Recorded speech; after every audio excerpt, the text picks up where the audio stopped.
So you want to become a truly ruthless academic weapon? Well, you've come to the right place. Hey guys, my name's Izzy. I'm a student who's going to be starting at UCL Medical School next year. I sat my A-levels last year in biology, chemistry and maths. In today's video, I thought I'd show you exactly how you can become an absolutely unstoppable academic weapon in just 1 week. 1 week, I hear you say. Surely that's not possible. Well, actually, with the right mindsets and the right techniques, it is. And in today's video, I'm going to show you exactly how you can do that. Okay, so my first piece of advice is set yourself goals and believe at all costs that you are going to achieve them. Don't limit what you think you can achieve. If you're currently on like CDD and you're like, I could never get 3 A stars, get that thinking out of your head right now, because that is exactly what's going to stop you from succeeding and keep you as a mediocre student forever. The main thing that sets apart mediocre students and high achievers is mindset. And this has been proven throughout time. So the first thing I want you to do in your academic comeback is set yourself goals and know in your heart that you're going to achieve them at all costs. Make vision boards. My room was absolutely covered in pictures of the grades that I wanted to achieve, of the degrees that I wanted to get into, the life that I wanted to have at all times. Because if you don't have a goal, you're not going anywhere. You're just aimlessly taking the path, you know? You could be going down the wrong one, you could be going down the right one, who knows? But if you have a goal and a destination in mind, you know that you can go down the right path to achieve that goal and to get to that destination. Put on your bedroom walls a picture of the grades that you want to get into. Fabricate this. I remember when I was trying to get into medical school, I got some random UCL medical UCAS acceptance sheet and I edited it so that the name was my name and the grades that I'd gotten, and I stuck that in massive A3 paper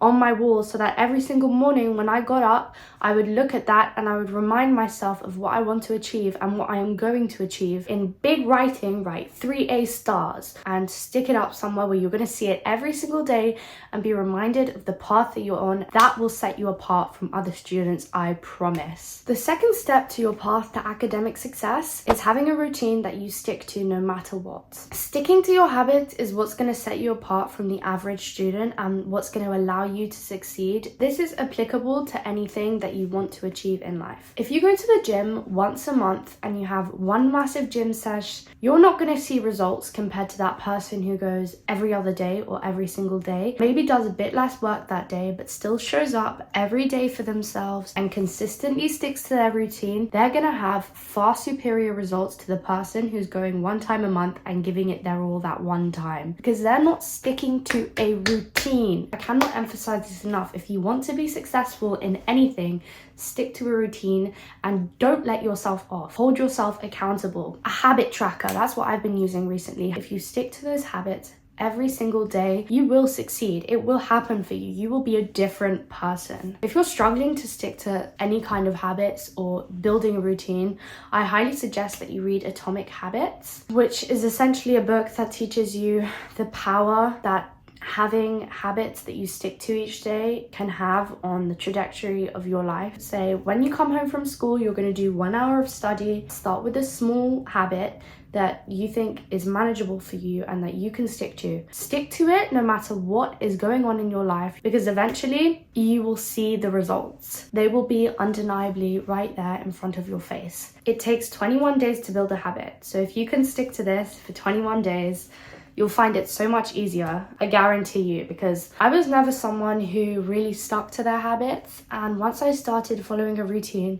that I would not let myself off from every single day, this is when I really started to succeed at school and to see my grades change, and I became absolutely unstoppable. And I know you guys can do the same. Okay, number 3 is find what works for you. What works for you will not be what works for someone else necessarily, particularly for revision techniques. Everyone teaches you, I don't know, write notes, read your notes, rewrite your notes, or whatever these techniques are that people come up with. That might not necessarily work for you. I discovered this before I sat my GCSEs, and I've been perfecting my revision techniques for the last 5 years to tailor it to myself so that I know exactly what works for me.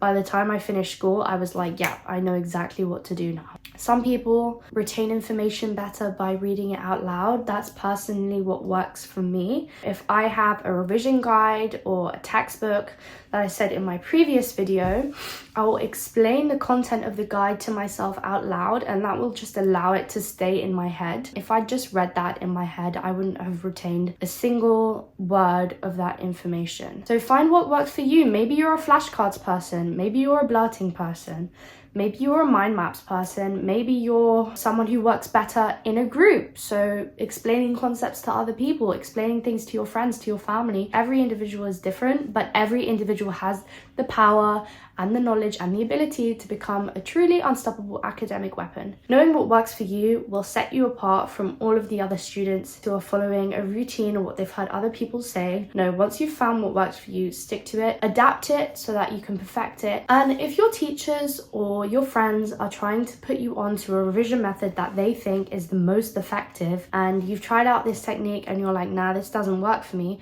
don't listen to them. If your teachers are trying to get you to revise as a class, partake in this quiz, or write notes of this textbook, just don't. Do what you know works for you, because you know yourself better than your teachers do, okay? It's your mind, it's your grades. At the end of the day, you have to do what's good for you.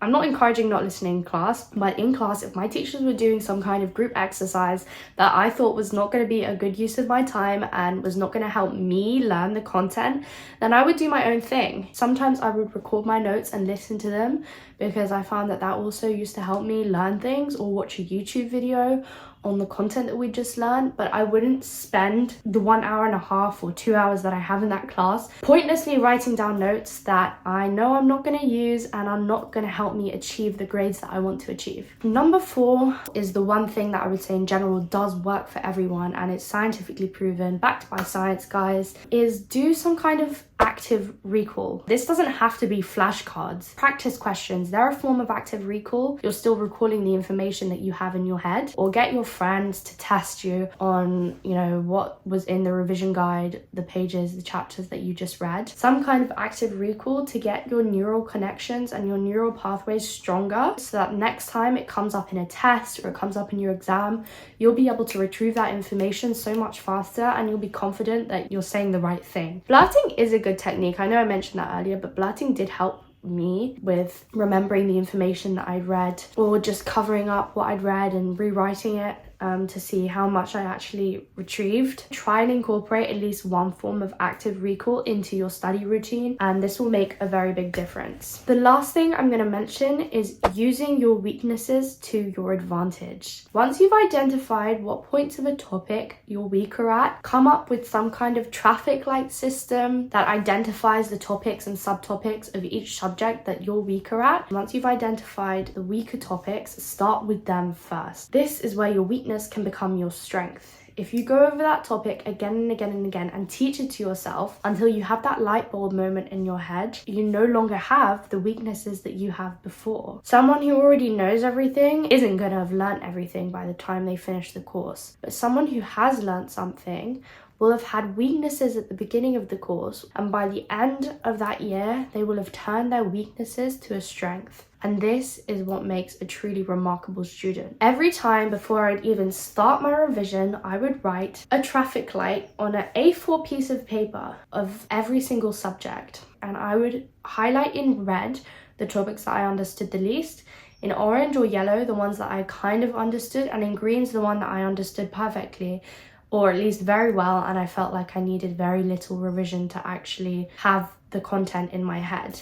And I would always start with the red and learn from your mistakes. When you get a paper back or a test back in class, when everyone else is just stuffing that paper into their bag, going on their phones, not paying attention anymore because they've already got their results, you look at what you did wrong and the areas that you are weaker at, and you go home and you work on them, because that is going to set you apart, I promise, if you work on your weaknesses and you turn them into your strengths. I'd say that's all the tips that I have for you guys. I know that everyone has the power and the ability to succeed, so I hope that you guys take this information and actually put it to good use and just see the difference that it can make in literally just a week of starting this routine and changing your mindset. Good luck with whatever exams that you have going on. Stay tuned for my next video on my tips specifically for A-levels. So yeah, bye guys.